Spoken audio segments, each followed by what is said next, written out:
Então, pessoal, vamos orar para a gente começar. Senhor, meu Deus, meu Pai, obrigado pelo dia de hoje. Nós te agradecemos, Senhor, pela oportunidade de estudarmos esse tema. Nós sabemos que não são todas as igrejas que se preocupam com esse assunto. É um assunto complicado, é um assunto necessário. Talvez algumas coisas que nós vejamos aqui hoje possam incomodar o nosso coração, mas que esse incômodo possa nos levar, Senhor, a uma mudança de postura nossa, a nós lutarmos por melhoria, Senhor, também na igreja, para que todos se sintam acolhidos, porque o Senhor não faz acepção de pessoas e nós também não devemos fazer. E nos ajuda, Senhor, a entendermos onde estamos errando e melhorarmos, Senhor, para que sejamos pessoas segundo o teu coração. Nos conduza nesse estudo e que ele possa ser uma bênção. É o que eu te peço, te agradeço em nome de Jesus. Amém. Então, vamos lá. A gente vai falar, então, hoje sobre racismo. Como sempre, a gente começa trazendo uma definição, né, dos termos. Então, aqui a gente tem o que seria o racismo. A primeira coisa que a gente tem é que o racismo seria uma teoria ou crença que estabelece uma hierarquia entre as raças. Então, essa coisa mais teórica de que as raças elas não têm a mesma importância, de que algumas são mais importantes do que outras. E uma vez que existem raças mais ou menos importantes, aquelas que são mais importantes vão ser vistas como puras e superiores e têm então o direito de dominar as outras. Então é isso que o racismo ele vai ensinar. O racismo também pode ser definido como um preconceito exagerado contra pessoas pertencentes a uma raça ou etnia diferente e que essa etnia vai ser geralmente considerada inferior. E a quarta definição do dicionário é que racismo é uma atitude hostil em relação a certas categorias de indivíduos. Então, se a gente for fazer uma história da Bíblia, né, em relação ao racismo, a gente vê que essa questão de dominação de povos mais importantes, povos menos importantes, ela é muito antiga. Essa dominação de um povo sobre outro sempre existiu. Então, a gente não pode pensar só na população negra. A gente pensa em racismo, a gente pensa em negros, né, por causa da realidade do Brasil. Mas não é só de negros. Inclusive, na história bíblica e na história da humanidade, você tem racismo de várias etnias. Então, o primeiro relato assim que eu consegui pensar foi de Gênesis 12, do 4 ao 5, que fala o seguinte: Partiu Abrão, como lhe ordenara o Senhor, e Ló foi com ele. Abrão tinha 75 anos quando saiu de Harã, que era a cidade, né? Levou sua mulher Sarai, seu sobrinho Ló, todos os bens que havia acumulado, e os seus servos comprados em Harã. Partiram para a terra de Canaã e lá chegaram. Então a gente vê que Abraão, né, que nessa época ainda chamado de Abrão, ele está bem no começo ali da história de Gênesis, né, ali o começo da história dos patriarcas, e já havia escravidão.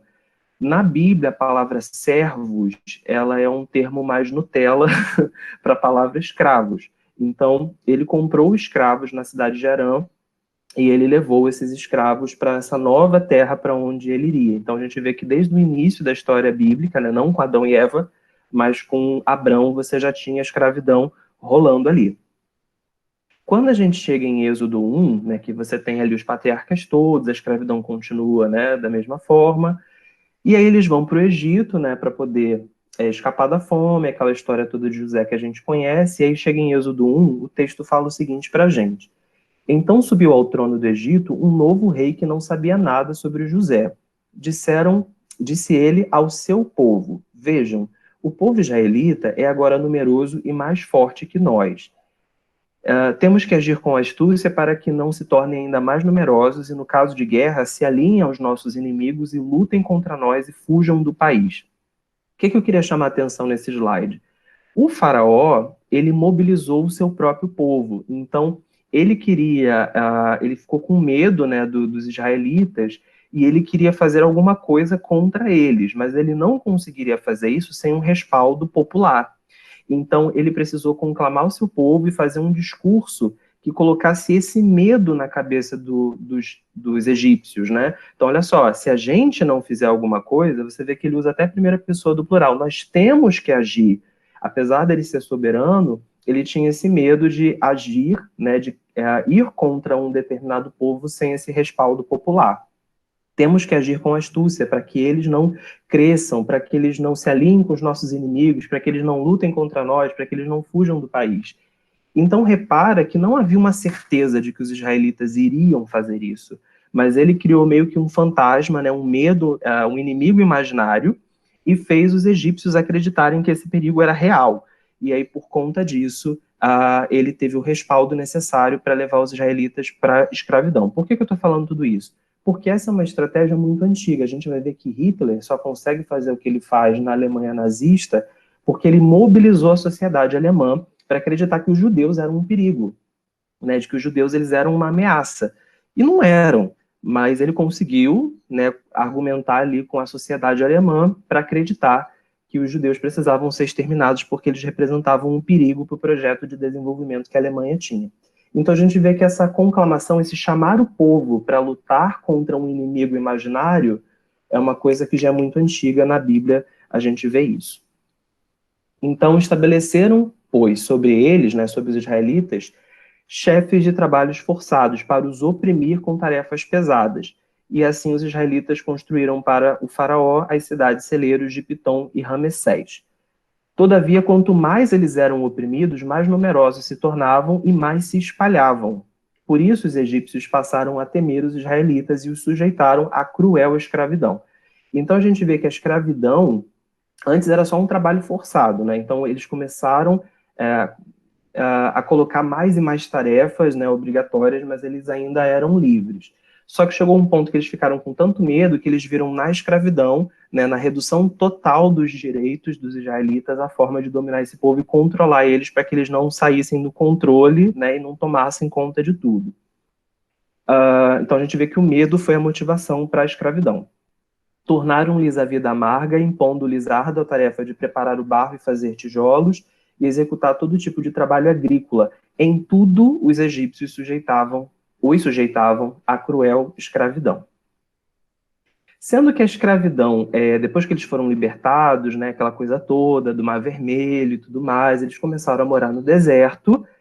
E aí, o que você imagina? Se eles foram escravos no Egito, eles sabiam quão terrível a escravidão era, eles jamais iriam fazer isso com alguém.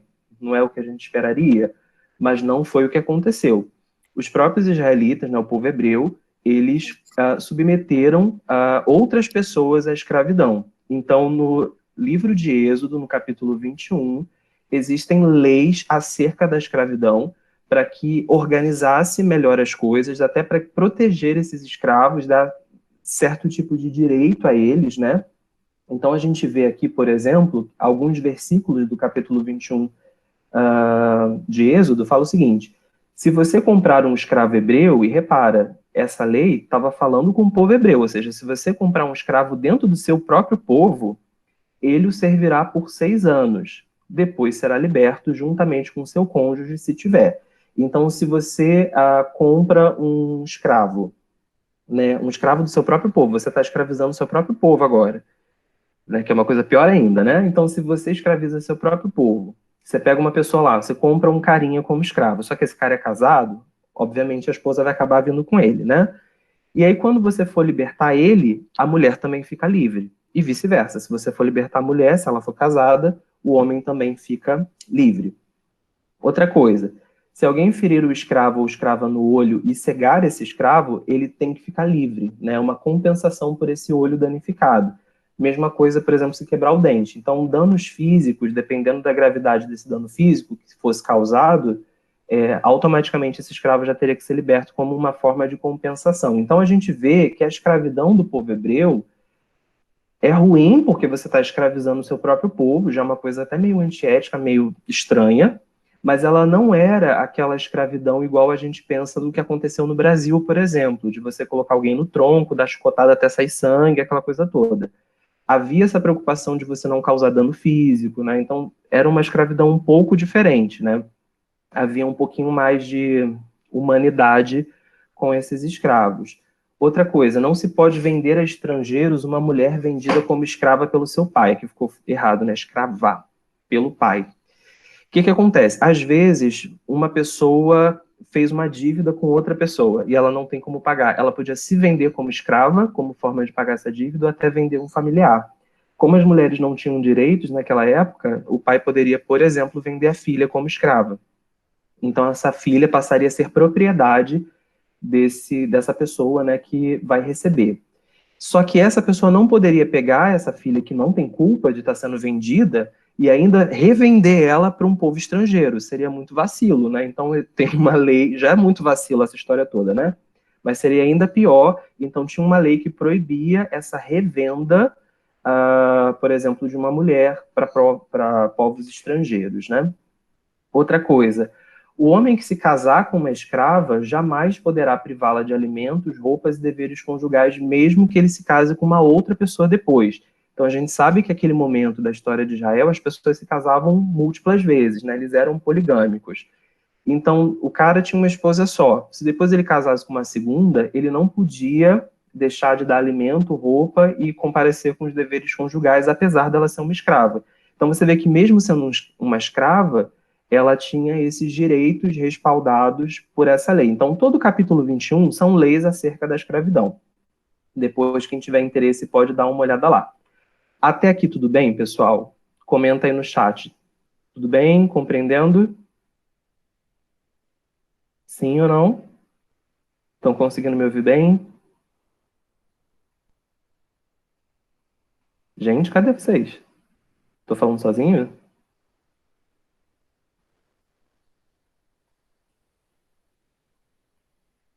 Ah, beleza. Ok. Fiquei até preocupado, ninguém estava falando nada. Então vamos seguir aqui. Então, o povo de Israel, eles foram dominados por outros povos ao longo de toda a sua história. Então, se a gente olhar, eles foram escravos no Egito. Eu não consegui achar uma data de começo e de fim. Eu encontrei assim datas desde 1700 antes de Cristo até 1600, 1580 e pouco, onde seria ali o começo dessa fase de escravidão. Eu não sei ao certo quando começou. E essa escravidão, então, poderia ir até 1200, né, por ali, porque foram 430 anos. A única certeza que a gente tem foi que foram 430 anos de duração essa escravidão. Quando começou e quando terminou, eu não achei uma data precisa. Depois disso, a gente tem os assírios, que também escravizaram o povo de Israel, e essa escravidão foi de 722 a.C. até 597. Os assírios, então, são dominados pela Babilônia. Então, como Israel estava anexado aos assírios, passou a ficar anexado à Babilônia. Então, a Babilônia vai escravizar o povo israelita de 597 até 538. Depois a gente tem os persas, e ali, já na fase do início ali do Novo Testamento, a gente vê que o livro de Mateus, capítulo 1, e os outros evangelhos já começam dentro de um cenário de dominação do Império Romano. Esse Império Romano, então, ele toma conta de Israel 63 a.C. e vai até o ano 70, mais ou menos. Bom, falando sobre escravidão, a gente vê que Deus ele não tem esse interesse, ele não faz essa separação de que pessoas escravas elas são menos importantes. Tanto é que no livro de Joel, capítulo 2, ele fala o seguinte: e depois disso derramarei o meu espírito sobre todos os povos. Então não havia um povo mais especial e um povo menos especial. Os seus filhos e filhas profetizarão, os velhos terão sonhos, os jovens terão visões, e até os servos e servas, ou seja, até os escravos, eu vou derramar meu espírito sobre eles naqueles dias. Então, mostrando que não havia hierarquia de povos na mente de Deus, Deus não olhava para o mundo com esse olhar, e ele também derramaria o espírito, inclusive, sobre os escravos. Por que isso é importante a gente mencionar? A escravidão foi uma questão cultural que a humanidade criou, não é projeto de Deus. Deus não tinha esse interesse em criar a escravidão. Então, algumas pessoas, quando leem a Bíblia, acham que a Bíblia é um livro escravocrata, e não é. Então, muitas pessoas, inclusive, falavam, né, que os escravos não tinham alma, né, de que eles não eram seres pensantes, eles eram inferiores, enfim, aquela coisa toda. E aí a gente vê na palavra de Deus que Deus coloca eles em pé de igualdade com os outros povos. Em Atos 10, do 44 ao 45, a gente vê aquelas manifestações do Espírito Santo no começo da história da igreja. Então começa ali, né, nos discípulos, depois começa a acontecer pelos judeus, depois ali nos samaritanos, até que chega nos gentios. E toda vez que essas manifestações do Espírito Santo se espalhavam por regiões cada vez mais distantes e povos cada vez mais diferentes, os judeus ficavam escandalizados, porque eles achavam que o Espírito Santo e a igreja era uma coisa só para judeus. Então eles tinham essa visão de que eles eram os queridinhos de Deus, então eles eram uma classe superior. E aí, mais uma vez, Deus mostra que não é assim. Enquanto Pedro ainda estava falando essas palavras, o Espírito Santo desceu sobre todos os que ouviam a mensagem. Os judeus convertidos que vieram com Pedro ficaram admirados de que o dom do Espírito Santo fosse derramado até sobre os gentios, mostrando que eles tinham essa visão de que os gentios eram uma classe assim, ralé da ralé da ralé. Nossa, até entre os gentios o Espírito Santo está sendo derramado. Então, de fato, isso prova para a gente de que o projeto de Deus é para a humanidade inteira, de que todo mundo tem o mesmo nível de importância diante de Deus. Então, falando ainda sobre escravidão, quando Timóteo estava escrevendo, quando Paulo estava escrevendo a Timóteo, ele citou esse contexto de escravidão, porque alguns escravos estavam se convertendo, ao cristianismo, estavam aceitando a Cristo, e eles falavam o seguinte: Paulo falando, todos os que estão sob o jugo da escravidão devem considerar os seus senhores como dignos de todo respeito, para que o nome de Deus e o nosso ensino não sejam blasfemados. Os que têm senhores crentes não devem ter por eles menos respeito, pelo fato de serem irmãos. Pelo contrário, devem servi-los ainda melhor, porque os que se beneficiam do seu serviço são fiéis e amados. Ensine e recomende essas coisas. O que a gente vê nesse texto aqui? Que Paulo estava falando que os escravos que estavam se convertendo, eles não poderiam tratar os seus senhores com desrespeito. Então, algumas pessoas vão até achar que essa recomendação de Paulo está favorecendo a escravidão, como se ele falasse, você que é escravo, aceite que você é escravo e continue submisso, não se revolte, não faça nada disso. O que ele está falando é o seguinte: se você foi alcançado por Cristo, não comece a agir de uma forma que o nome do Senhor seja blasfemado, apesar de você ser escravo. Então, continue tratando os seus senhores com todo respeito. E uma coisa bizarra que a gente vê aqui nesse texto, os que têm senhores crentes, ou seja, as pessoas que eram convertidas continuavam tendo escravos. Então, a gente vê que desde o começo da história da Bíblia a escravidão está presente. E é uma coisa interessante da gente pensar, porque demorou muito tempo para a sociedade entender o porquê que a escravidão não fazia sentido. Para Deus isso é muito claro, Então nunca foi o propósito de Deus, tanto que a gente vê aqui alguns textos em que Deus trata todo mundo em pé de igualdade, Não tem hierarquias de importância étnica diante de Deus, mas para a sociedade isso tinha, e na cabeça das pessoas daquele tempo isso fazia sentido. Então, por exemplo, muita gente fala que cursos, por exemplo, como filosofia, sociologia, são cursos que não representam nada, de que eles não trazem nenhuma contribuição, de que eles poderiam ser extintos das faculdades, mas, na verdade, foram esses tipos de curso, esses pensadores que começaram a pensar o porquê que a escravidão não fazia sentido e começaram a discutir isso com a sociedade até convencer uma parcela cada vez maior de pessoas de que a escravidão precisava acabar. Isso foi todo um processo histórico que demorou muito tempo e que foi relativamente recente. Então, naquela época de Paulo, enfim, as pessoas não tinham essa consciência, Deus tinha, mas as pessoas não. Então, a escravidão era uma realidade. Então, o cristianismo, ele meio que se adaptou àquela realidade daquele momento. Então, as pessoas eram crentes e continuavam tendo escravos, e aí o que Paulo fala para os escravos é o seguinte: vocês não têm que ter menos respeito só pelo fato deles serem irmãos em Cristo. Tipo, tratar aí meu chapa, beleza, sabe? Fingir, já que ele é meu irmão em Cristo, vou fingir que ele é, tipo, igual a mim.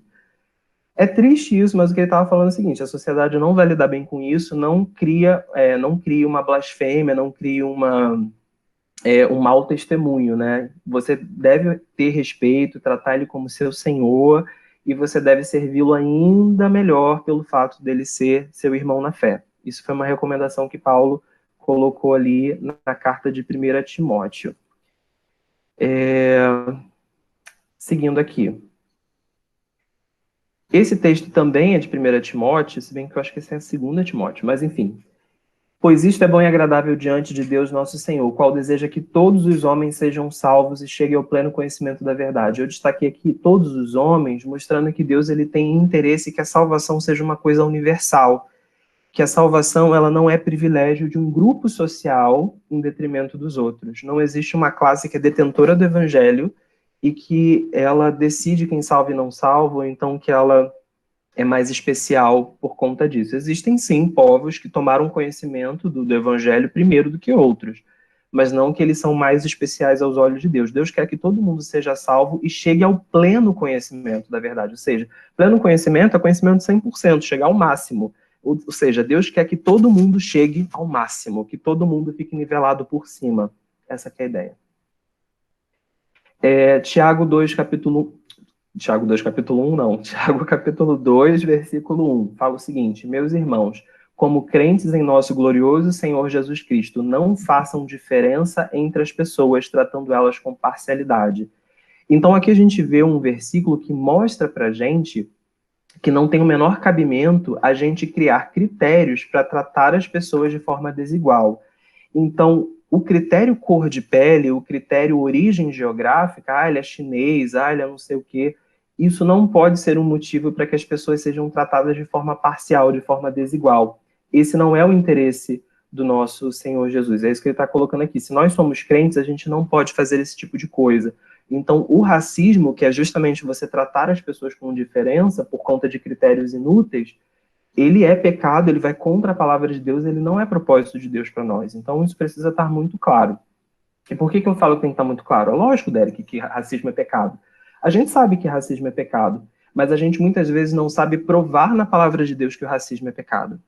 É pecado, mas onde é que está escrito isso? Né? Então, eu estou mostrando alguns textos para mostrar a visão igual que Deus tem sobre todos nós e mostrar que esse tratar com diferença, esse tratar com parcialidade é pecado, sim.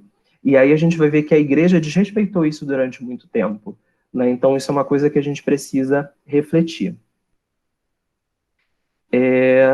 Filipenses 2, versículo 3. Não façam nada por contenda ou vanglória, mas por humildade. Cada um considere os outros superiores a si mesmo. Olha que interessante. Em nenhum lugar da Bíblia você vai ver Deus mandando você considerar o outro inferior. Mas a gente tem uma recomendação da palavra de Deus dizendo que a gente deve considerar o outro superior a gente. De que isso faz com que a gente tenha humildade, de que isso vai fortalecer a nossa comunhão e que a gente não vai perder nada com isso. Você considerar o outro superior sem rebaixar você mesmo, porque são coisas diferentes, né? A pessoa, por exemplo, que ela tem baixa autoestima, ela fica toda hora se negando, se rejeitando, se depreciando. Não é isso que a Bíblia está mandando a gente fazer. Mas o que a Bíblia está falando é para você elevar o outro, você tratar o outro com respeito, com carinho, com uma consideração maior até do que você teria por você mesmo. Tá? Então, a gente vê que recomendação de tratar os outros de forma superior, a gente tem. Tratar os outros de forma inferior, em lugar nenhum da Bíblia vai ter essa recomendação para a gente. Aí, seguindo a história da Bíblia, se você reparar, a gente falou dos patriarcas, falamos, né, do período ali dos egípcios, falamos ali do deserto, falamos do profeta Joel. Então, a gente foi avançando na história da Bíblia, agora a gente já está ali, né, em Paulo, e Paulo ele escreve uma carta para Filemon. Filemon era um crente, ele era senhor de escravos, e um dos escravos de Paulo era Onésimo. E aí, o que aconteceu? Onésimo, ele, pelo que deu a entender, ele furtou alguma coisa. Tanto que Paulo fala, olha, o prejuízo que ele causou, né, ou seja, ele causou algum dano ao seu senhor. Então, Paulo até se disponibiliza para pagar esse prejuízo. Então, ele fala, se ele causou algum problema, pode colocar na minha conta que eu pago e tal. Então, muito provavelmente, Onésimo deve ter roubado alguma coisa de Filemon, e ele fugiu da cidade de Colossos, que era onde Filemon morava, e foi para Roma. Ele fugiu, né, do seu senhor, com medo do seu senhor, e quando ele chegou a Roma, ele encontrou Paulo. Paulo falou de Cristo para ele, ele se converteu, ficou um tempo ali ajudando Paulo no ministério, mas Paulo então convence ele de que o certo a fazer é voltar para o seu senhor, e inclusive voltar a ser escravo do seu senhor. Então a gente vê que não é uma recomendação que Deus deu a Onésimo, mas Paulo dá essa recomendação a Onésimo por causa do contexto de escravidão que a sociedade tinha. Ele meio que se conformou com aquilo e falou, olha, para você não gerar um desgaste, um mau testemunho, essa coisa toda, volte, faça, cumpra o seu papel social, digamos assim, né? E ele envia, então, uma carta de recomendação a Filemon, pedindo para que Filemon receba esse escravo de volta, receba sem punições, receba de forma afetuosa, porque agora ele também é um irmão em Cristo, porque agora ele conhece a verdade e tal. E a gente tem aqui um trecho dessa carta de Paulo a Filemon, que ele fala o seguinte, apelo em favor do meu filho Onésimo. Então você vê que ele chama esse escravo de filho, mostrando uma relação de afeto bem, bem grande, que eu gerei enquanto estava preso, porque Paulo estava preso em Roma. Mando de volta a você, como se fosse meu próprio coração. Olha que valor, assim, que importância que ele dá ao escravo. Ou seja, mesmo ele mandando ele de volta como escravo, ele não trata Onésimo como um objeto descartável, como se fosse um pedaço de qualquer coisa, né? Ele trata com todo um carinho e ele tem essa preocupação de que Filemão faça alguma coisa, porque Filemão tinha direito de fazer, porque ele furtou, né? Ele fez alguma coisa, causou algum prejuízo. Escravo não tinha dinheiro, então não tinha como pagar. E ele poderia ser punido, poderia ser castigado. Então ele estava com medo, por isso que ele fugiu. Mas Paulo ele faz todo esse trabalho de falar: ó, você vai voltar, você vai pedir perdão, você vai ser reintegrado. E ele faz essa carta a Filemão. Gostaria de mantê-lo comigo para que ele me ajudasse em seu lugar, porque Filemão ajudava Paulo antes, depois voltou para Colossos. E agora ele está falando: ó, eu gostaria de até ficar com o Onésimo aqui comigo para me ajudar, mas eu estou mandando ele de volta para você. Talvez ele tenha sido separado de você por algum tempo para que você o tivesse de volta para sempre, não mais como escravo, mas acima de escravo, como irmão amado. Olha que interessante. O contexto da escravidão existia, mas a gente percebe que o ministério apostólico ele já tinha essa tendência de tentar quebrar esse paradigma num contexto onde a sociedade não discutia fim da escravidão. Não havia pensamento de acabar com a escravidão naquele momento. Mesmo durante muito tempo depois, esse pensamento ainda não existia. Mas ele falou o seguinte, ó, receba ele, mas não como escravo, acima de escravo. E detalhe, o cara causou um prejuízo, ele estava tudo errado. E ele está falando, ó, receba ele de volta num nível ainda superior, né? É mais ou menos a história do filho pródigo. É totalmente o evangelho é isso. E ele termina dizendo, para mim, ele é um irmão muito amado, e ainda mais para você, tanto como pessoa quanto como cristão. Paulo ele era o representante da igreja daquele momento, então a igreja cristã não tinha papa, né? Mas Paulo era uma figura meio que orientava as pessoas, né, naquele momento, então ele falou, eu poderia até te mandar, e ele escreve isso na carta, eu poderia te dar uma ordem, mas eu estou tentando te convencer de que esse é o certo a fazer. Então ele manda Onésimo de volta com essa carta de recomendação. Até aqui tudo bem? Tudo beleza? Qualquer coisa vocês escrevem no chat, tá bem? Ok. Seguindo aqui. Aí a gente chega, pessoal, naquela época de 1400 e pouco, que começam as grandes navegações. Eu acho que até as navegações, se eu não me engano, começam no finalzinho de 1300 e alguma coisa, 1400, ou comecinho ali de 1400 e alguma coisa. Então, nessa fase ali, no século XIV, XV, você tem, né, as grandes navegações começando, e aí começa um grande problema. Nessa fase, a igreja ela já não é mais uma instituição perseguida. Ela é uma instituição que ela está muito vinculada ao governo. Ela está muito unida, tanto que a igreja e o governo se misturavam muito. E isso descaracterizou a igreja naquela fase. A igreja, então, ela passou a incentivar o tráfico negreiro, o comércio de escravos que começa nesse momento, uma vez que você começa a viajar de navio pelos lugares, então você tem essa possibilidade de adquirir escravos ao redor do mundo. A igreja incentivou isso e, inclusive, ajudou a financiar, de certa forma, as ações escravistas. Sendo que se a gente prega o amor, né, aquela coisa toda, e a gente vê inclusive as recomendações do Novo Testamento, que já são mais de você tratar os escravos com amor, com respeito, aquela coisa toda, como que eu vou justificar chegar, por exemplo, na África e pegar o pessoal como escravo, e isso não parecer um absurdo?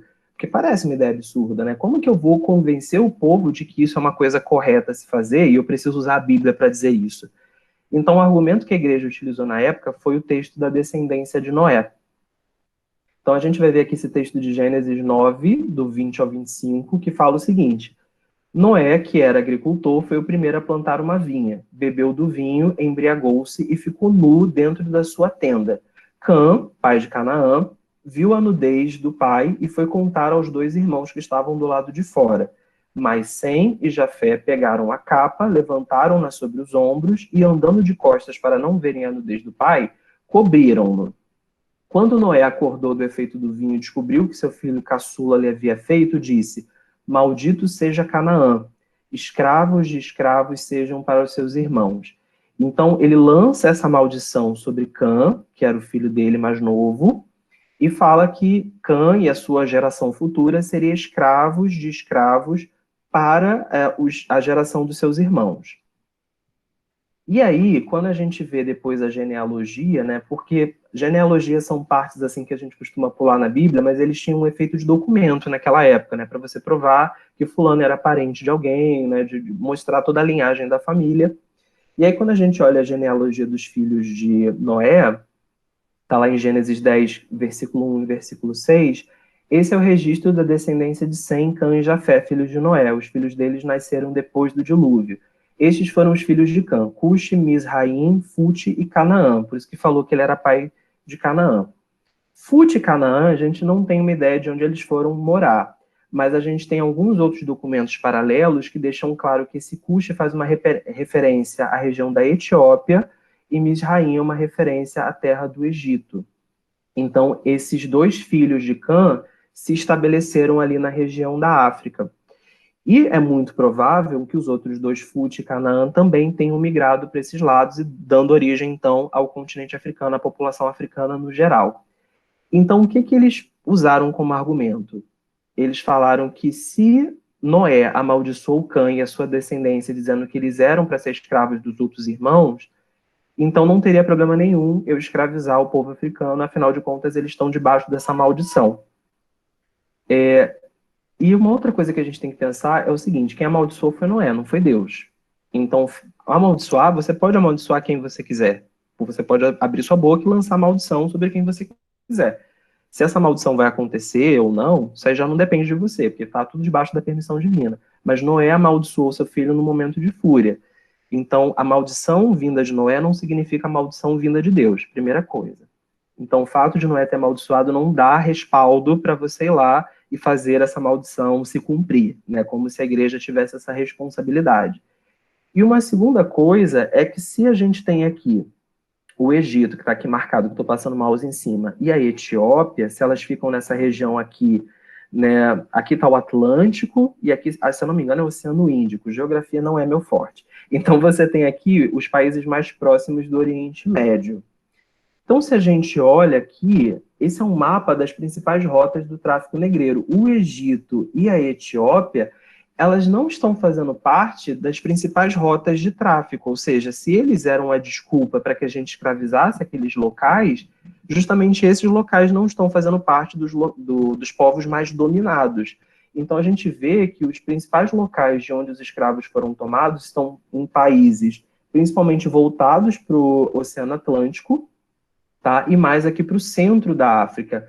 Então, essas regiões mais de conexão aqui com o Oriente Médio, você não tem uma importância tão grande em termos de dominação daqueles povos para levar eles como escravos. Então, você vê que essa desculpa não se encaixa.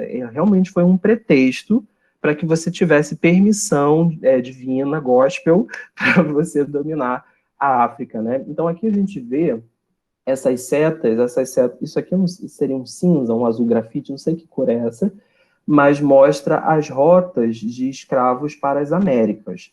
Então, aqui a gente vê que o Brasil ele absorveu boa parte do tráfico negreiro. Então, foi para colonizar o Brasil. Boa parte dos escravos vieram para cá. A gente também tem para as Antilhas, a região aqui da América Central, e também para colonizar a América do Norte. Porém, a gente vê com uma importância muito menor. A parte pesada mesmo, em termos de volume, de quantidade, foi na América do Sul, especialmente no Brasil.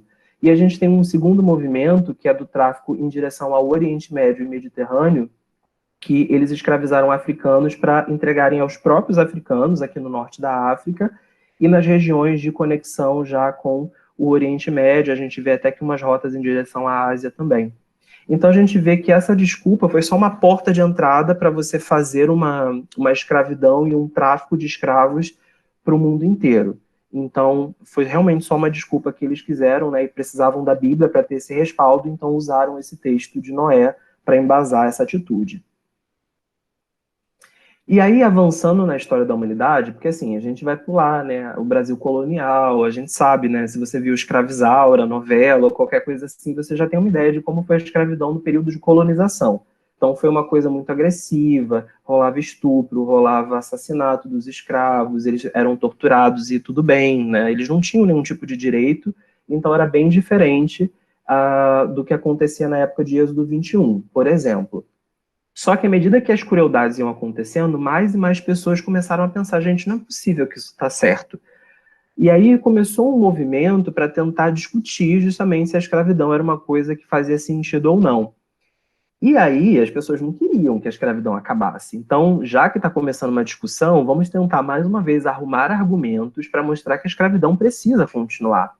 E aí no século XIX, um dos principais cientistas que usou a ciência de forma leviana para tentar respaldar a escravidão foi Samuel George Morton. O que ele fez? Ele pegou 600 crânios, né, de pessoas de raças diferentes e ele queria medir o tamanho desses crânios. E o que ele pensava? Quanto maior o crânio, maior o cérebro. Então, as pessoas de maior crânio seriam as pessoas de maior intelecto. E aí, com isso, o que ele esperava concluir? Que os brancos teriam crânios maiores e, com isso, eles teriam um intelecto maior e, por isso, eles conseguiriam administrar o mundo melhor, eles conseguiriam dominar as outras raças, inclusive eles poderiam ser como se fossem coaches, né? Eles seriam orientadores, porque as outras raças precisariam da ajuda deles, porque senão elas ficariam perdidas no mundo, sem saber o que fazer, porque elas não eram tão inteligentes. Essa que era a ideia dele. Sendo que os dados não mostraram exatamente o que ele queria, né? Então, o que ele queria provar não aconteceu. Então, o que ele fez? Falsificou os dados e publicou artigos para dizer que era mesmo assim. E aqui ele publicou esse trabalho numa revista científica chamada Crânia Americana, o nome da revista, mostrando, ou o nome do trabalho, não sei, mostrando desenhos, né, de brancos, de negros e de macacos. E ele queria provar de que o crânio de um africano, por exemplo, era muito mais parecido com o crânio de um macaco do que o crânio de um ser humano branco. Então, mostrando que ele queria dizer, né, no trabalho dele, que o branco era uma classe superior, que era uma espécie mais evoluída, e que o negro ele é como se fosse o elo perdido entre os primatas e os seres humanos superiores, né? Então, só que esses dados foram todos falsificados. Então, essas teorias que ele levantava chegavam à conclusão de que o homem branco ocidental ele estava no topo da pirâmide de espécies e que, por conta disso, ele precisava ter privilégios, direitos, inclusive a possibilidade de dominar sobre todos os outros que são inferiores. Né? Então, a gente vê que, assim como a Bíblia foi usada de forma leviana para justificar a escravidão, a ciência também manipulou os dados no período que era conveniente para mostrar o que ela queria mostrar, para tentar embasar a teoria racista. Alguém quer comentar alguma coisa? Tô vendo aqui. A Thaís falando que usar a Bíblia, né, fazer isso em nome de Deus é pior ainda. Tiago falando que é verdade, que é um absurdo. O mais triste é ver que hoje em dia ainda ocorrem essas coisas e vai todo mundo atrás batendo palma. E o Tiago falando que loucura, meu Deus. E é verdade, a gente já vai chegar... Não sei se vocês repararam, a gente está meio que contando uma história. A gente começou desde os patriarcas, a gente já está no século XIX. Então a gente já vai chegar na nossa fase. Eu quis arrumar essa aula de hoje como se fosse um modelo de história mesmo, que a gente vai avançando no tempo até chegar aonde a gente está hoje. Por que eu quis fazer assim? Para que a gente conseguisse entender que o racismo ele tem uma história, de que não é simplesmente, eu tenho raiva de brancos, eu tenho raiva de negros. Não. Houve toda uma história para que as coisas fossem do jeito como elas são hoje. E é justamente essa história que eu estou tentando mostrar para vocês hoje. Seguindo aqui. Aqui, pessoal, é um quadro que foi pintado por Modesto Brocus e foi levado junto com um trabalho, né, um trabalho científico também do século XIX, mas aqui já era uma pesquisa no Brasil, que falavam que os negros eles eram amaldiçoados por causa da história de Cã, então isso ainda continuava, e que nós poderíamos redimir os negros se a gente acabasse com eles. Como assim? Matar os negros?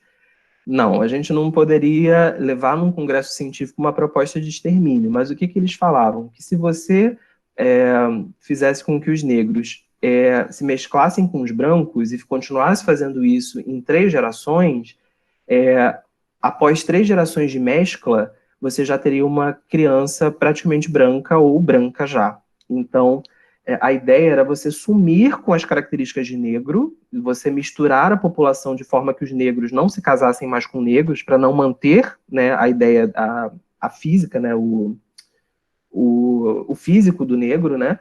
Então, Essa era uma proposta chamada de A Redenção de Cã. Foi até uma pintura que foi feita, então a gente vê aqui uma senhorinha negra levantando as mãos para o céu, tipo, graças a Deus, né? Tipo, meu futuro tá salvo, o futuro da minha família tá salva. A filha dela já parda, então a gente vê que já houve uma mistura, e ela tá casada com esse homem branco, então a gente vê que a filha dela já nasceu bem clarinha, ou branca já, ou já tendendo bastante para o branco. Então havia esse projeto no século XIX no Brasil do branqueamento do Brasil, para que os negros desaparecessem, porque nessa fase de 1911, que é quando esse trabalho foi levado para o Congresso Universal das Raças, um evento, né, que foi feito, a abolição da escravatura já tinha acontecido, então os escravos já eram livres, então nesse momento que eles não são mais úteis para, né, capinar os lotes, então agora a gente pode fazer eles sumirem. Então, nesse congresso, que foi feito em Londres em 1911, essa pintura foi levada junto com um artigo falando sobre essa teoria do branqueamento, que após 3 gerações de cruzamentos, o negro passaria a ser branco. E dessa forma você estaria fazendo a redenção de Cã. Aqui, pessoal, são imagens que a gente mostra do século XX, que agora a gente já chegou no século XX, falamos do século XIX, agora é século XX, dos movimentos de segregação que aconteceram ao redor do mundo. E esse a gente já começa a estudar um pouco mais na escola. Então, eu queria começar com esse, que é do Apartheid na África do Sul. E, inclusive, deixa eu até pegar aqui, eu já li esse livro, a Thaís, minha noiva, também. Vou mostrar aqui, não sei se vocês estão vendo. Espera aí, deixa eu ver se está aparecendo aqui no webcam. Esse livro aqui se chama Nascido do Crime, que é de Trevor Noah. Esse livro foi o melhor livro que eu li esse ano. Ele é um livro... O Trevor, ele agora mora nos Estados Unidos, ele é um apresentador de TV e um comediante, mas ele nasceu na África do Sul no período do Apartheid e ele viveu os últimos anos do Apartheid ainda na sua infância. Então, o livro, ele fala tanto das memórias da infância dele, fala sobre o racismo, fala sobre como foi a África do Sul durante o finalzinho ali do Apartheid, quando o Apartheid acabou, que você acha que ia ser uma coisa boa, mas não foi, porque quando os brancos saíram do poder, todos os negros que estavam divididos começaram a lutar pelo poder e foi uma chacina, então ele começa a falar dessas questões, sendo que o livro, como ele é humorista, ele fala dessas desgraças num tom bem humorado, então o livro é muito legal de ler, você aprende muito, é um livro que emociona, é um livro que te faz rir, é um livro que te faz pensar, e ele não tinha em português, né? Esse livro está em português, mas ele faz parte do clube de assinatura, que eu faço parte, né? O clube de leitura, que eu faço parte. Só que exatamente hoje o Kindle lançou o e-book dele em português. Então ele não tinha para comprar e agora já tem. Ou então você pode procurar essa versão aqui de alguma pessoa que fazia parte do clube de leitura que está vendendo. Existem algumas cópias na internet desse livro usado, e aí você consegue comprar. Eu queria ler assim uns trechinhos bem curtos assim para a gente ter uma ideia. Ele fala o seguinte: a genialidade do apartheid foi convencer a grande maioria da população de que as pessoas eram inimigas umas das outras, separados pelo ódio. Essa era a ideia por trás desse regime. Basta segregar as pessoas em grupos e fazê-las se odiar para tornar o possível o controle de todos. Na época, negros sul-africanos eram maioria em relação aos brancos, cerca de 5-1. Mesmo assim, estávamos separados, com diferentes idiomas, Ulu, Xhosa, Tswana, Soto, Venda, Nebedeli, Tsonga, Pedi, entre outros. Muito antes do apartheid, essas facções tribais já viviam em estado de guerra, e o governo dos brancos se aproveitou dessa animosidade para dividir e conquistar. Todos aqueles que não eram brancos foram sistematicamente classificados em vários grupos e subgrupos que recebiam diferentes níveis de direitos e privilégios justamente para mantê-los em conflito. Talvez a divisão mais evidente fosse entre os dois grupos sul-africanos dominantes, o Zulu e o Xhosa. Os nativos Zulu são conhecidos por serem guerreiros orgulhosos, são lutadores destemidos. Quando o exército colonial invadia, o povo Zulu lutou com eles apenas com lanças e escudos contra armas de fogo.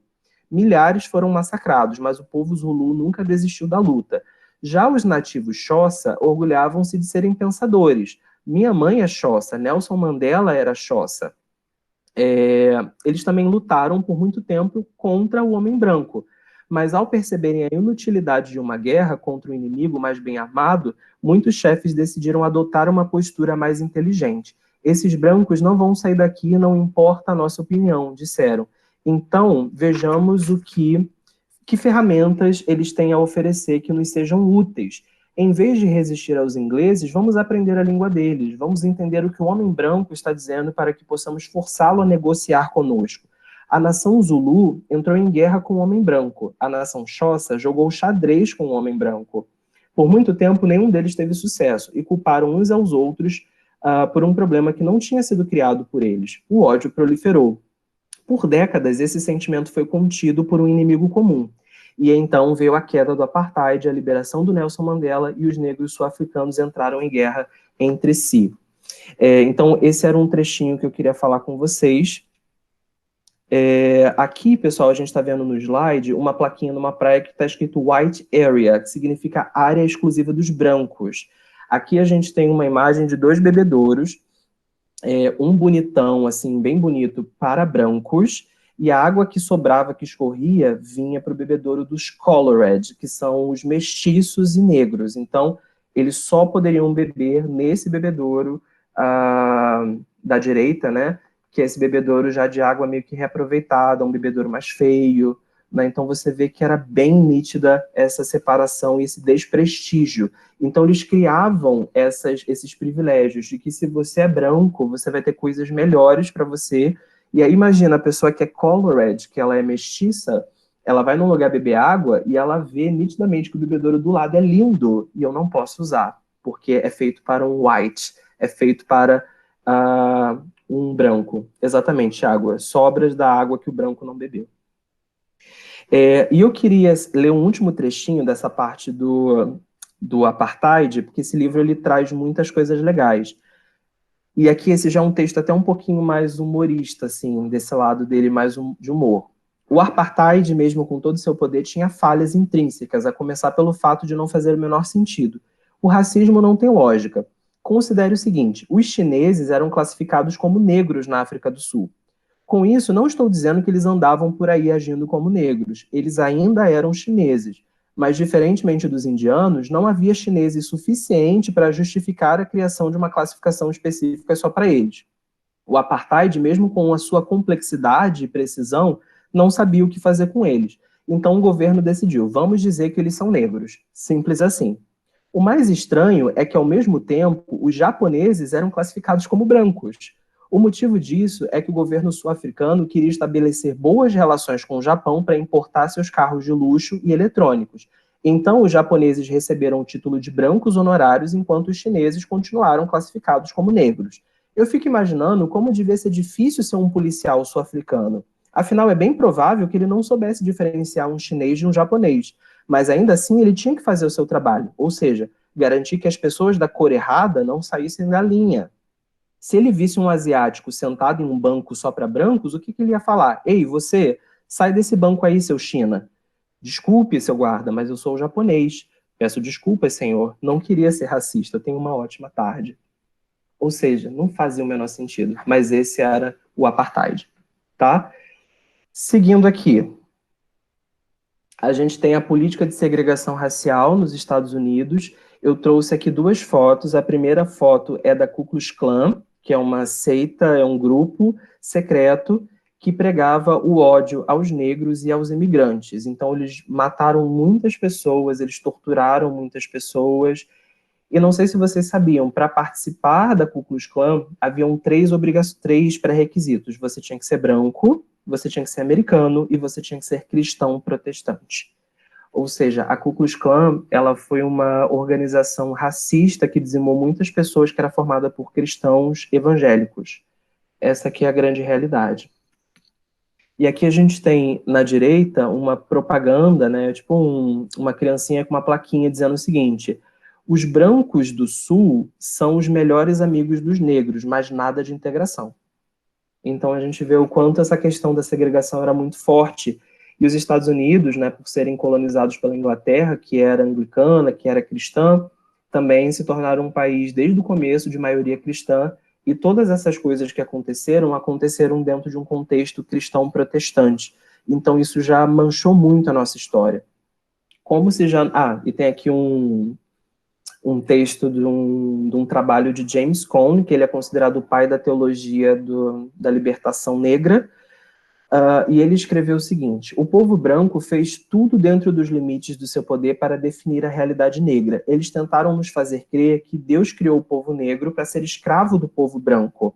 Por essa razão, esperava-se que nós, negros, tivéssemos prazer em arar os seus campos, limpar as suas casas, aparar a sua grama e trabalhar em suas serrarias. E quando mostramos sinais de desprazer com o nosso assim chamado estado eleito inferior, eles nos chamaram de negros arrogantes e rapidamente tentaram nos colocar em nosso lugar, mostrando que havia realmente essa desculpa religiosa de que eles eram superiores, que vocês tinham que nos servir porque essa era a vontade de Deus. E aí, quando houve, né, uma tentativa de mudar isso, a guerra foi instaurada.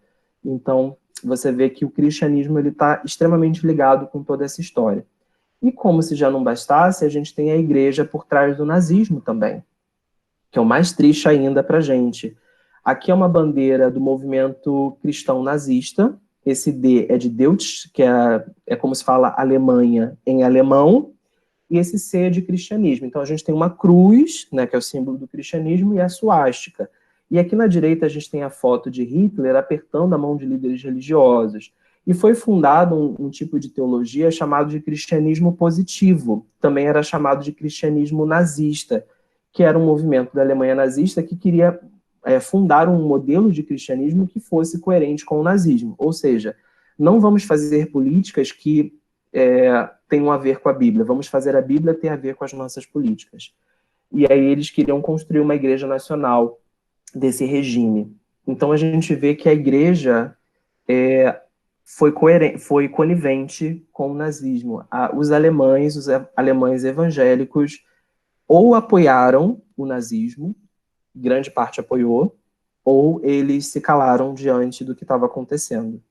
Então a gente vê que a igreja ela está intimamente ligada com os maiores episódios de racismo da história, e isso faz com que boa parte da Europa, por exemplo, já não olhe para o cristianismo com bons olhos. A gente tem o ateísmo, o agnosticismo explodindo, mas por quê? Porque durante séculos e séculos de história, a igreja não deu bom testemunho, ela fez o oposto do que deveria fazer. A igreja ela foi fomentadora, patrocinadora dos episódios de extermínio, dos episódios de racismo que o mundo viveu.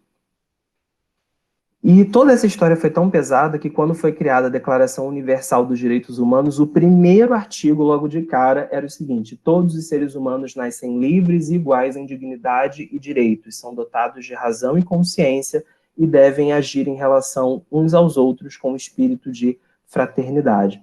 Ou seja, nascem livres, têm que ter dignidade, eles têm que ser iguais, têm que ter igualdade de direito, eles têm razão, eles pensam, eles têm consciência. Ou seja, o que é isso, senão um clamor pela mudança de toda a história de racismo que o mundo viveu até então e que a igreja participou de todos esses episódios, né? Até aqui, pessoal, como vocês estão?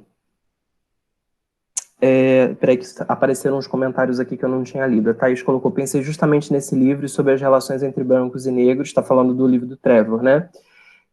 Que era proibida por lei. É verdade, você era proibido de ter relacionamento com uma pessoa de cor diferente. Então, se você era branco e você tivesse, por exemplo, um filho com uma pessoa negra, você era preso por conta disso. Inclusive, o Trevor, ele se encaixa nessa situação. Ele é um mestiço, porque a mãe dele era negra e o pai dele era branco. Então ele teve que ser escondido, ele teve que ficar escondido durante a infância inteira, porque se ele fosse visto na rua, ele era pego pelo governo e a família seria toda presa, porque não poderia. Havia uma lei, e o livro começa com essa lei, mostrando que não poderia ter essas relações interraciais.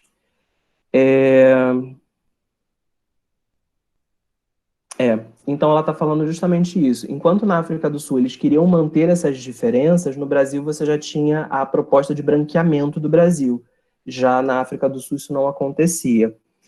A outra Thaís, né, tá colocando: que tristeza profunda. E eu também, vou te falar, eu estava montando essa aula, eu fiquei muito triste também, porque é vergonhoso você ver que a igreja, ela participou desses episódios, ela patrocinou, ela incentivou, ela fez acontecer. né? Mas isso é importante que a gente veja isso, até para que a gente tenha consciência desse erro e não cometa esse erro novamente. A pior coisa que a gente faz é apagar o nosso passado, a gente não querer olhar por vergonha, esquecer que aconteceu e repetir esses erros todos outra vez, que é uma coisa que corre o risco da gente acabar fazendo. Não vou entrar em detalhes para não dar treta, mas isso pode acabar acontecendo. Tiago falou que viu essa seita, a Ku Klux Klan, né, num filme. Falou bem pouco, mas deu para entender, deram uma pincelada no filme. Henrique falou no musical Azusa, eles falam um pouco dessa seita do Ku Klux Klan. Thaís Custódio falando na balada com essas histórias. Cadê? Enfim, nos comentários em geral são nesse sentido, né, de choque com a discriminação, de outras histórias. Deixa eu até fechar aqui a caixinha do chat, porque eu achei que ele ia apitar, mas não apitou quando chega a mensagem nova. Então agora eu fechei, acho que agora ele vai me avisar se alguém comentar. Então, gente, eu queria que vocês pensassem o seguinte, e aí vocês podem escrever no chat aí. Primeira discussão que eu queria falar com vocês é sobre o espaço que os negros têm na igreja. Os negros representam mais de 50% dos evangélicos no Brasil. Na verdade, eles chegam aproximadamente a 60% dos evangélicos. Mas quantos seminaristas e pastores são negros? Coloquem aí no chat, vocês podem considerar essa pergunta número 1. Segunda pergunta. Os negros têm espaço para chefiar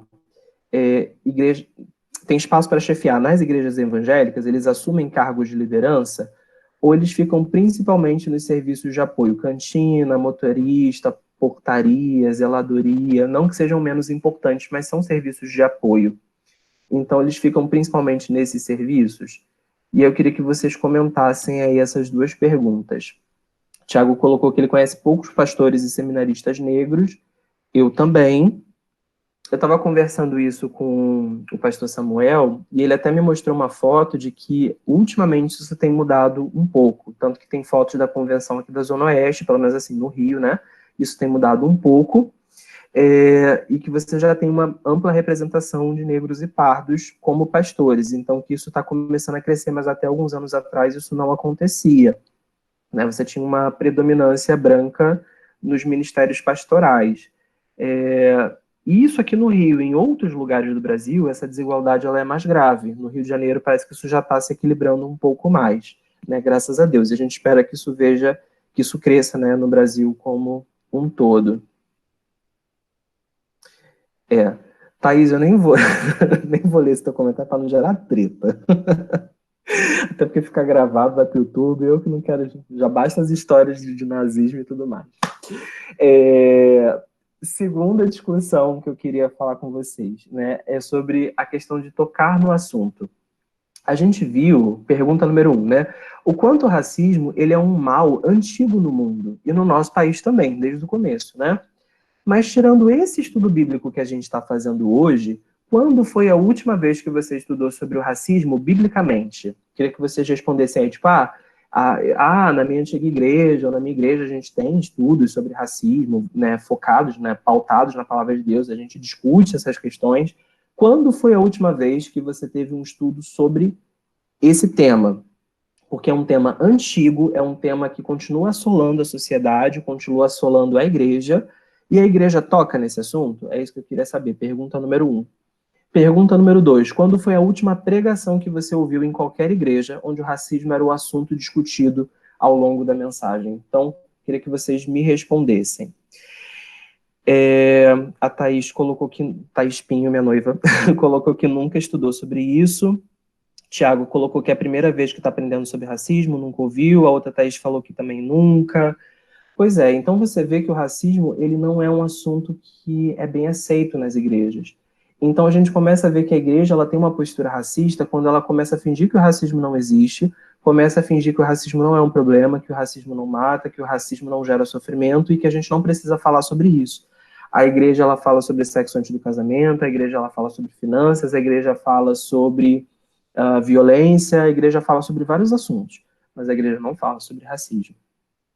Então, essa é uma primeira coisa que a gente deveria pensar. Tanto é que houve um evento da convenção que é o Despertar, que era um encontro bianual que acontecia, que é promovido, né, pela Igreja Batista, e que em um desses anos, se eu não me engano foi em 2019, ano passado, né, eles propuseram o tema Descolonizando o Olhar, o racismo atinge a igreja? Então eles iriam discutir sobre isso. Sendo que um dia antes do evento, a liderança da Convenção Batista Brasileira determinou que os palestrantes, que era o Marco David Oliveira, que é um pastor batista, e a Fabíola Oliveira, que também ia estar no evento, né, discutindo, fossem desconvidados e que essa conversa, esse fórum, fosse cancelado. E aí o motivo que eles alegaram é que os dois palestrantes seriam liberais, defensores de práticas ecumênicas com religiões afro-brasileiras, socialistas e defensores do PT. Esse foi o motivo, tá? E aí entra aquela questão, se eles de fato são isso ou não, eu não tenho como saber. E ainda se fosse, isso é um motivo suficiente para que o debate seja invalidado, para que o debate seja cancelado, de que a gente não possa conversar? E aí, não se trocou os palestrantes, simplesmente deixou esse tema cair no esquecimento. O tema, quando ele surgiu, que seria uma proposta muito interessante, é um tema que precisa ser falado, se mexeu ali as coisas para que esse tema não fosse discutido. Algumas igrejas, sabendo dessa polêmica, dessa situação que ficou bem chato, ficou feio isso, levaram, inclusive, esses dois palestrantes para outras igrejas. Tipo, não deixaram fazer aí? Vem falar disso aqui na minha igreja. Mas logo depois que a poeira baixou, também esse assunto caiu no esquecimento mais uma vez. Então a gente vê que mexer nesse assunto, falar desse tema, é uma coisa que incomoda muitíssimo. E a igreja faz de tudo para que esse assunto não entre em pauta. E a gente deveria se perguntar por quê. Discussão número 3, que é esquecer a história. O quanto da história do racismo e da luta dos negros no Brasil e no mundo é ensinado pra gente? Essa é a pergunta número 1. Você pode colocar número 1 e responde aí no chat. Número 2. Os evangélicos tiveram alguma importância no combate ao racismo no Brasil, historicamente? Vocês saberiam dizer se os evangélicos negros fizeram alguma coisa contra o racismo no Brasil, historicamente? 3. Alguma vez tivemos preocupação em aprender ou ensinar a história dos negros? O que vocês acham? Deixa eu ir lá no chat e ver o que vocês responderam. Então, a Thaís Custódio colocou que pouquíssimo, né, bem pouco da história do racismo é ensinado para a gente. Um pouquinho antes disso, o Henrique está colocando aqui, que acha muito válido esse assunto ser colocado em pauta porque é importante e relevante, sim, com certeza. As igrejas querem tapar o sol com a peneira, muito verdade também. E aí, gente, o que mais? Que outras opiniões você tem sobre as perguntas 1, 2 e 3? Rapidinho aí que a gente tem que avançar. A gente tem pouquíssimo tempo. Se vocês quiserem, inclusive, abrir o microfone e falar, vocês podem, desde que não resumam aí, não pode só tomar muito tempo, tá?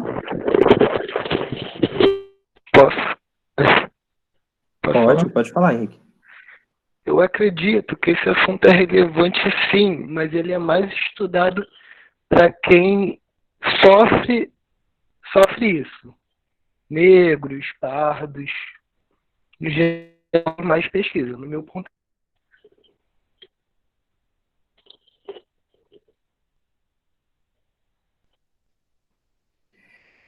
Eu entendi mais ou menos o que você falou, Henrique, porque o seu áudio estava picotando um pouco, pelo menos para mim, mas você falou que principalmente quem é negro e pardo deveria ter mais acesso a esse conhecimento. Foi isso que você falou? É quem tem mais acesso a esse conhecimento por sofrer esse tipo de situação, né? Mas eles têm De acesso? racismo. Acredito que sim. Ou Será? pelo menos deveria. Pelo menos deveria.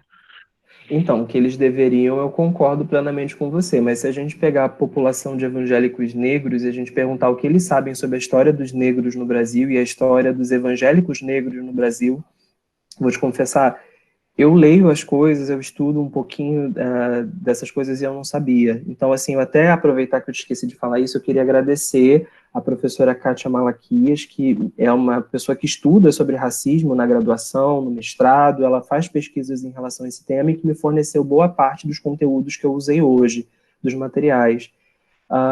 E boa parte do que eu trouxe eram coisas que eu não fazia a menor ideia e que ela me trouxe esse conhecimento. Eu acho que os evangélicos, no geral, eles não fazem ideia, assim,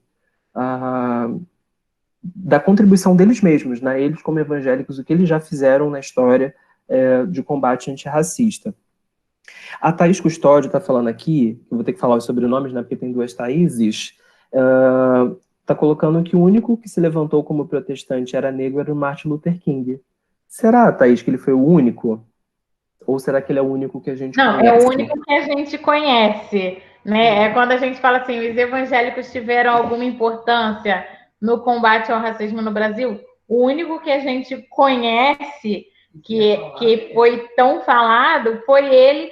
Eu acho que porque teve um final que realmente teve impacto, digamos assim. Teve um impacto real, uma mudança real. Os outros, de repente, muitos outros morreram e ficou por isso mesmo. Entendeu? Quanto ao que o Henrique falou, muitos negros e pardos sofrem na pele sobre o racismo, mas não conhecem a história em si. Entendeu? Eu penso assim, pelo menos. Uhum. O Thiago, ele respondeu aqui que não para a pergunta número 1, bem pouco para a pergunta 2, né, se eles tiveram importância no combate ao racismo, e na terceira pergunta ele colocou que não tem ideia, Thaís também na terceira pergunta falou que não. Então tá, vamos lá.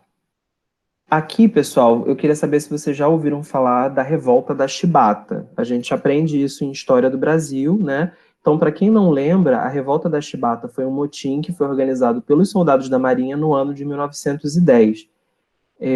Os marinheiros eles eram punidos com chicotadas nas costas. E só lembrando que em 1910 a escravidão já tinha sido abolida, mas você tinha um comportamento ainda que era de punição, assim como se fazia com os escravos. E eles eram, enfim, trabalhadores da marinha, né? Tinham seu salário, aquela coisa toda. Então, toda vez que acontecia algum problema, eles eram punidos com chibatadas. Sendo que essas chibatadas não eram punições dadas a todas as classes de marinheiros, apenas para as classes mais baixas, e nessas classes mais baixas elas eram ocupadas principalmente por negros e mestiços. E aí isso foi gerando uma revolta, né? E a gota d'água foi quando esse negro, que era Marcelino Rodrigues Menezes, ele foi punido com 250 chibatadas e foi proibido de receber assistência médica depois disso.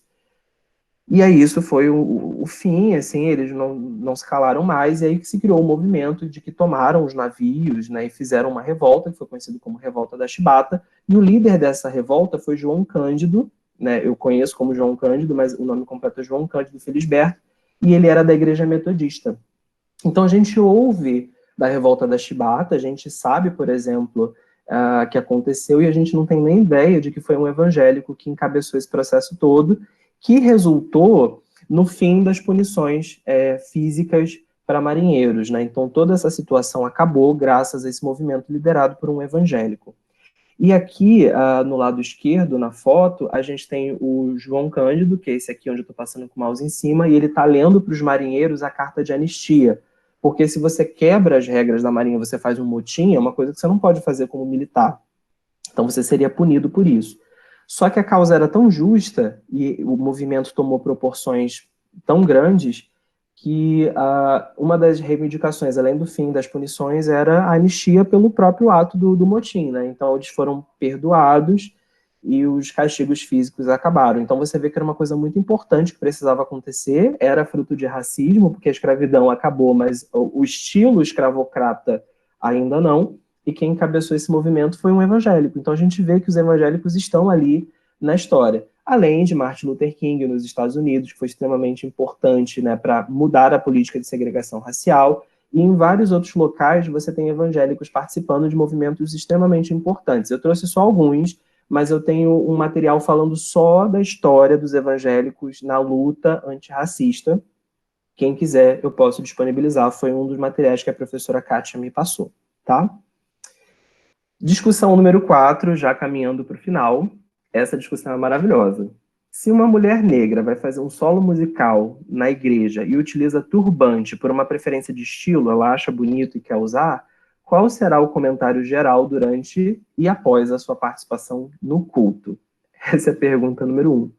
E curioso, porque na nossa igreja isso já aconteceu. Tem uma mulher negra da nossa igreja que foi fazer um solo musical, e ela não usa turbante sempre, mas em uma das vezes que ela foi cantar, ela estava de turbante porque ela gosta. E aí, qual foi o comentário que vocês imaginam que rolou sobre ela? O que vocês acham? Essa é a pergunta número 1.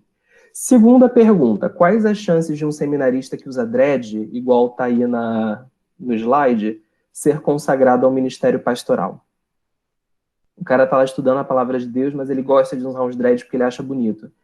A Igreja Batista, do jeito como a gente conhece, os evangélicos, de uma forma geral, consagrariam ao ministério pastoral um homem que usa dread? O que vocês acham? Coloquem aí no chat. E pergunta número 3. Igrejas tradicionais, jamais. Pois é. E por quê? Qual o problema do dread? Queria que vocês colocassem aí também. Existe uma pressão dentro da igreja para que os membros não adotem esses estilos ou estilos similares? Vocês acham que existe essa pressão? Tá, está colocando que a causa é o preconceito e que existe essa pressão. Ok. Alguém pensa diferente? O que eu queria falar com vocês? Esse slide, a discussão número 4, é sobre o estereótipo africano. A gente tem um problema na igreja de que tudo o que lembra a África automaticamente é classificado como macumba. E aí o evangélico taca o selo anti-macumba naquilo. Né? Então, estou falando assim de forma bem escrachada, não é desmerecendo quem é da Umbanda, do Candomblé e tal, porque até o termo macumbeiro é um termo errado.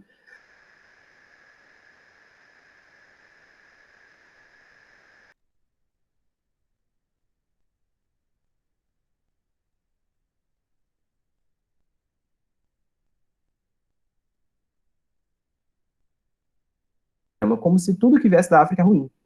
Então, a igreja tem isso. Oi, Thaís, o que você colocou? Você botou um oi aí? O que foi? Não, é porque tinha saído aqui, ficou chiando. Eu falei, gente, será que sou eu ou caiu lá o Derek? Ah, foi aqui. Ah, tá. Então a gente tem esse problema, né, com o estereótipo africano. Então eu queria fazer uma pergunta para vocês. Thor, só para a gente pensar nessa questão. Thor, ele era o principal deus dos nórdicos, né, lá da Islândia, né, lá daqueles países gelados lá para cima. Ele era o mais adorado. Atualmente, ele ainda é adorado por aproximadamente 3.583 fiéis. Então, é uma religião ainda ativa. Um número pequeno, era um número muito grande, era a religião mais importante da Islândia, por exemplo. E quem mudou isso foi a Igreja Católica, que forçou essa religião a acabar. A religião não acabou, mas reduziu muito, né, com o passar dos anos. Mas ainda existem pessoas adoradores de Thor. E, principalmente depois que saíram os filmes, aí que o número de seguidores aumentou, né? Esse deus nórdico, ele virou inspiração para um personagem de filme, né, que é o filme do Thor. E aí, digamos que você tem um filho pequenininho e que ele gosta muito do Thor e você quer fazer uma festa com o tema Thor.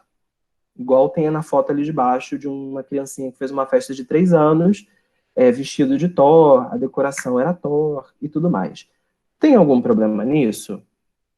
Será que os evangélicos veem algum problema disso?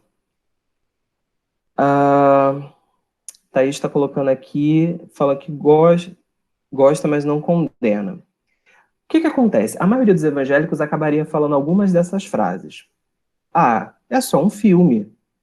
Tem problema fazer... Não, Derek, eu tô falando que a regra geral, aspas, é que aquilo que eu gosto eu não condeno. O que eu gosto não é errado.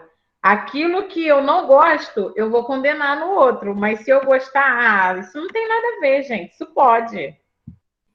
Entendi. Beleza. Então, assim, como Thor, né, aquela coisa dos heróis, né, dos quadrinhos, dos filmes, é uma coisa que muita gente tem acesso, aquela coisa que virou hollywoodiana, né, e tal. É só um filme, não tem problema fazer uma festa temática para o meu filho. Ou então, ver o filme não quer dizer que estaremos adorando esse Deus ou que meu filho vai se tornar um adorador desse Deus, né, que era o principal Deus dos nórdicos. Acho que os meus irmãos em Cristo não ficariam escandalizados com essa festa. A criança enxerga apenas como um herói, um personagem, e é fase, depois passa. Vocês acreditam que esse seria o discurso se fosse criada uma festa temática para o Thor. Vocês concordam que seria comum as pessoas justificarem essa festa dessa forma? Derek, acredito que não, cara, porque, tipo assim, algumas pessoas criticariam, entendeu? Porque sempre que Mas a as maioria... pessoas... Não, a minoria, os mais antigos, os mais tradicionais, tendo uma visão de que isso possa ser uma forma de idolatria e que pareça errado, acredito que criticariam, entendeu? Demonizariam isso, entendeu? Não que pra gente seja um problema alguém fazer uma festa temática sobre o Thor, mas acredito que geraria um certo desconforto para algumas pessoas antigas. Uhum. Então, mas foi legal você ter falado isso, porque até na sua fala, o que que você mencionou? Que seria a minoria, ou seja, a maior parte dos evangélicos não veria problema. Haveriam alguns que vão ver problema, assim como eles veem problema em tudo, sempre vai ter alguém que vê problema nas Exato. coisas, mas seria a menor parte. Sim. Desativa aí só seu microfone, Thiago, para poder passar para o próximo slide. O que acontece? Então, aproveitando esse gancho do que o Thiago falou pra gente, de fato, sempre vai ter alguém que vê problema, mas ele mesmo comentou ali, é uma coisa que talvez boa parte de nós vai concordar, de que os evangélicos, no geral, na maior parte, não vão se incomodar com uma festa temática infantil, né, adaptada com o Thor. Inclusive, falando agora com a Thaís Custódio, nós temos um amigo bem próximo que todo aniversário grande fazia de algum herói, né? Deixa em off. Então, assim, isso é super tranquilo, né? Então, assim, inclusive o pai dele é pastor, né? Então não tinha problema nenhum. Tô dando várias pistas, né? De quem é. Então, assim, no geral, os evangélicos não têm muito problema com isso. Só que então a gente vê que esses são os argumentos. É só um filme, a gente não está idolatrando esse Deus, os meus irmãos em Cristo no geral, né? Eles não vão ficar escandalizados, a criança enxerga só como um personagem, é uma fase, vai passar. Então, esses e outros argumentos são usados para justificar uma festa temática para o Thor, que é um deus branco, loiro, do olho claro, aquela coisa toda. Se fosse lançado um filme com personagens inspirados em deuses africanos, você levaria seu filho para o cinema para assistir esse filme? Se o teu filho pedisse uma festa temática desse herói africano, né, igual a gente está vendo ali na esquerda, umas representações de umas coisas que parecem meio personagens de heróis, né? Mas baseados nas histórias dos orixás. Se o teu filho pedisse uma festa temática desse tema, você faria? E aí eu vou reler as desculpas que a gente falou no slide anterior. Ah, mas é só um filme. Ver esse filme não quer dizer que a gente vai estar adorando esse Deus. Ah, eu acho que os meus irmãos em Cristo não se escandalizariam com essa festa. A criança enxerga apenas como herói, um personagem, é fase, depois passa. Olha que engraçado como essas desculpas não se encaixam mais aqui. E foram desculpas que a gente usou para validar a festa do Thor. E essas mesmas desculpas não validam essa festa. Os evangélicos automaticamente tacam o selo do tá repreendido em nome de Jesus. Não é? Então a gente vê que isso é uma coisa muito complicada. Qual é o motivo de um deus nórdico poder e um deus africano não poder? Né? Aí você já vai começar a criar outras desculpas. Ah, mas é porque a religião africana tem um número maior de seguidores, ela é mais importante no Brasil. Aí você já vai criar desculpas acessórias que você nem tinha pensado de primeira, mas você vai tentar criar agora em cima da hora para justificar o porquê que para um herói africano não pode. A Thaís tá colocando aqui, Thaís, minha noiva, né? Se eu fizesse um pedido desse, seria excomungado na hora. Exatamente.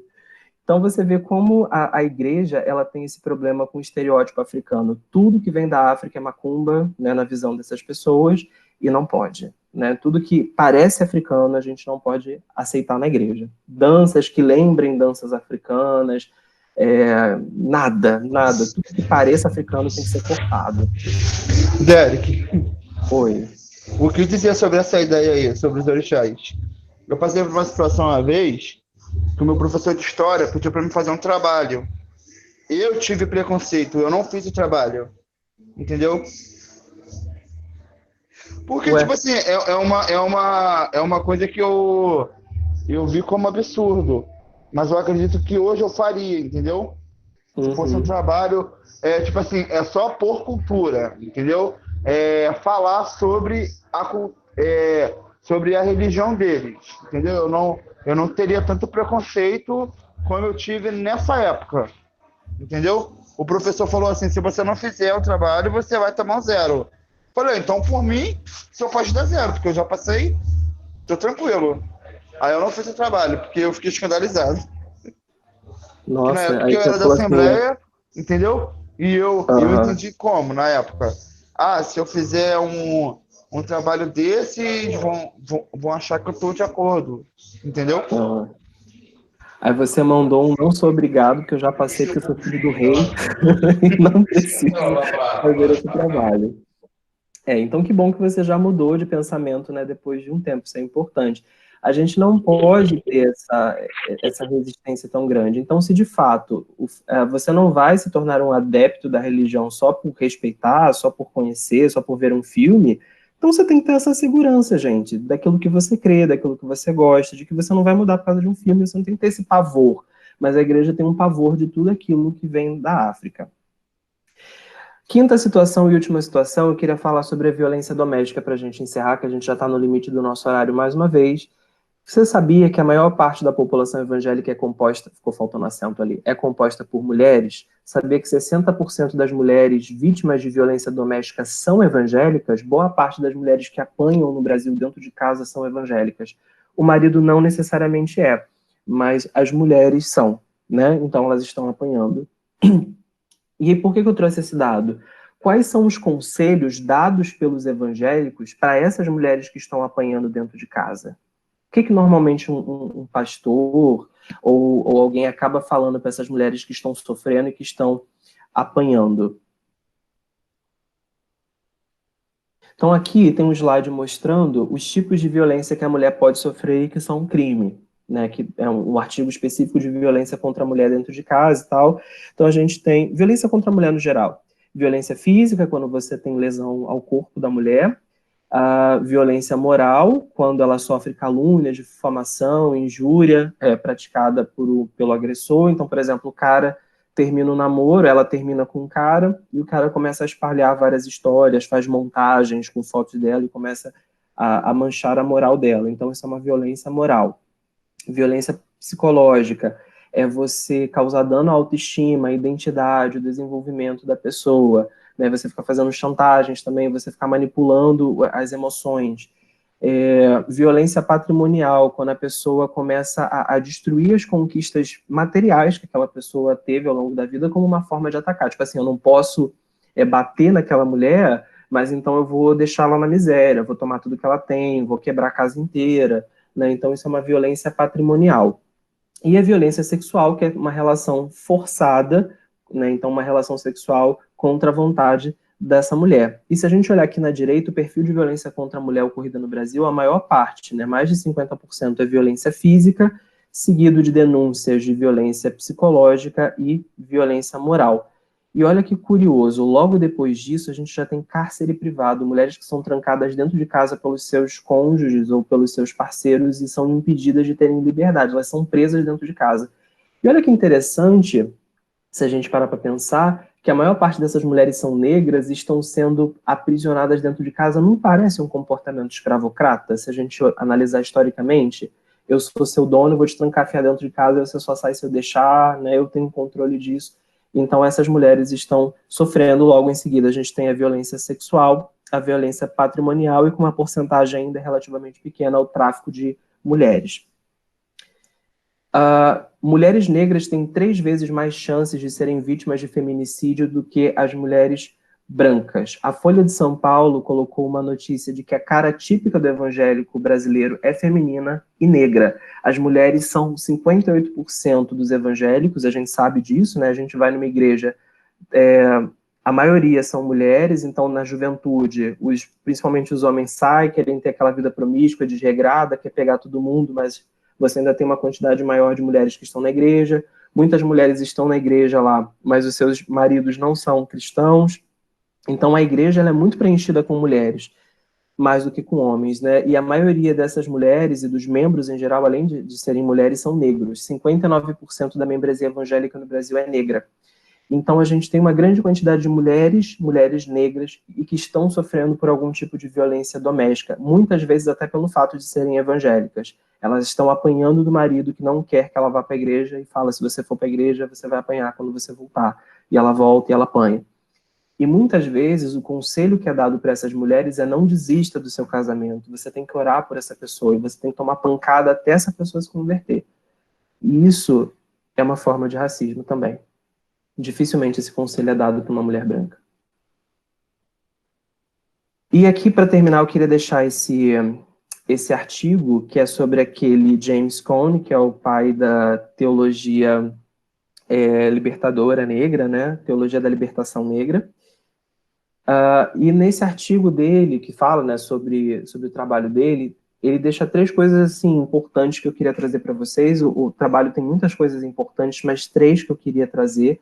A igreja deve anunciar as boas novas a todos, o que inclui os negros.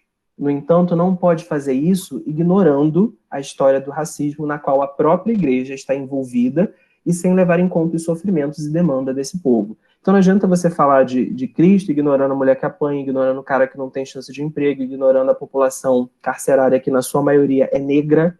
Então você sabe que quanto mais na miséria, maior a chance da pessoa recorrer à violência. Então os negros são a maioria nas cadeias pelo racismo de não prender o branco consegue muitas vezes escapar com a fiança, o negro fica na cadeia, e também porque o negro acaba recorrendo mais à violência pela pobreza consumir muito mais o negro do que o branco. Né? Então, você não pode ignorar essas realidades. O evangelho, as boas novas, ela tem que ser pregada sim, mas entendendo qual é o público-alvo, entendendo que do outro lado está uma pessoa negra que está sofrendo constantemente algum tipo de agressão física, moral, né? Enfim. Segunda lição que esse artigo me trouxe é que a igreja tem que ser um local onde o negro se refugia do racismo que ele sofre ao longo da semana. Então, se ele sofre o racismo na sociedade, vai para a igreja e continua encontrando um ambiente racista, que diferença isso vai fazer na vida dele? É melhor ele ficar em casa, né? Então, a igreja não pode ser uma extensão do racismo da sociedade em geral. Isso é uma segunda coisa que eu achei muito interessante. E terceiro, a teologia pregada ao negro, ela tem que fazer sentido e tem que ser possível dentro da realidade dele. Não adianta você falar do reino de Deus, falar de céu. Não é que você tem que mudar a mensagem da Bíblia, mas você tem que ser pé no chão de você não dar um conselho que não faz o menor sentido, de você usar a Bíblia e manipular as escrituras para passar uma ideia de evangelho que não faz sentido na cabeça dele, porque o mundo que ele vive, aquilo não se aplica, aquilo não se encaixa. Não tem como eu alcançar essa ideia de cristianismo que está me sendo passado, porque meu mundo não é esse. Então, os ensinos, eles precisam fazer sentido, e muitas vezes, quando a gente ignora a história do negro, ignora a história do racismo, ignora a história da igreja, a gente começa a ensinar uma teologia que muitas vezes nem sentido faz, tá? E termino, então, deixando aquele versículo que eu sempre falo, portanto, quer comais, quer bebais ou façais qualquer outra coisa, fazei tudo para a glória de Deus. Então, assim, gente, nós somos, talvez, né, eu estava conversando com a professora Kátia, e ela comentou uma coisa muito interessante comigo. Talvez nós... Cadê? Eu tô aparecendo aqui.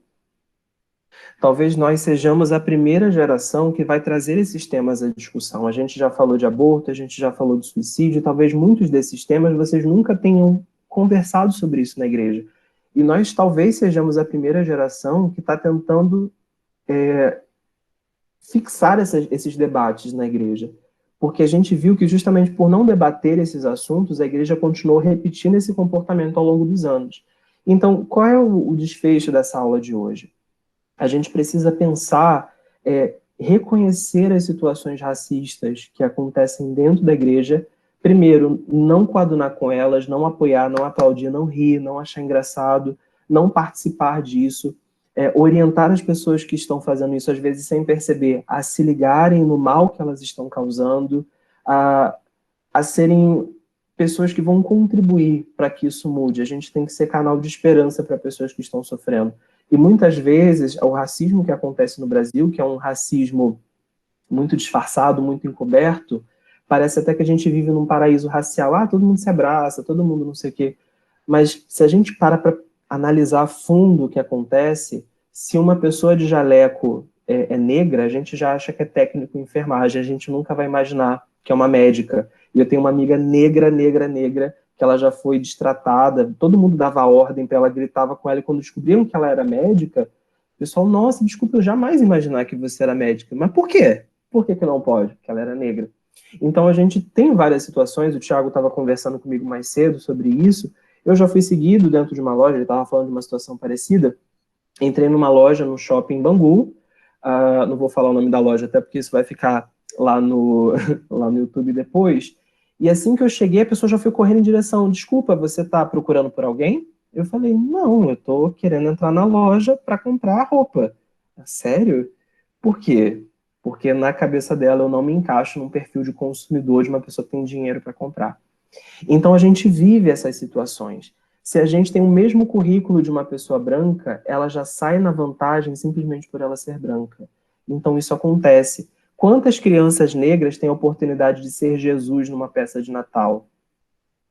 Talvez nunca, porque não faz sentido, né, um Jesus negro. Se tiver uma criança branca, ela tem preferência para ser Jesus numa peça de Natal.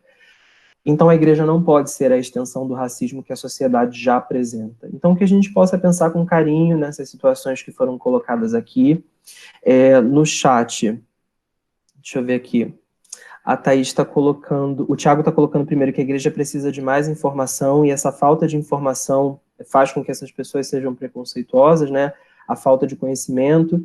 E a Thaís Custódio colocou assim, estou muito feliz que a nossa igreja, além de trazer está compartilhando, né, essa informação graças à tecnologia para outras pessoas, trazendo conteúdos para esclarecer sobre diversos assuntos. Então, né, o lado bom da pandemia, né? Se tudo tem um lado bom, esse é o lado bom do momento que a gente está vivendo. Pessoal, muito obrigado pela presença de vocês, espero que vocês tenham gostado. Se esse tema é um tema polêmico, semana que vem a gente vai falar de participação do cristão na política. E aí, só Deus sabe o que vai acontecer. Então, eu aguardo vocês na semana que vem. Um grande abraço a todos vocês.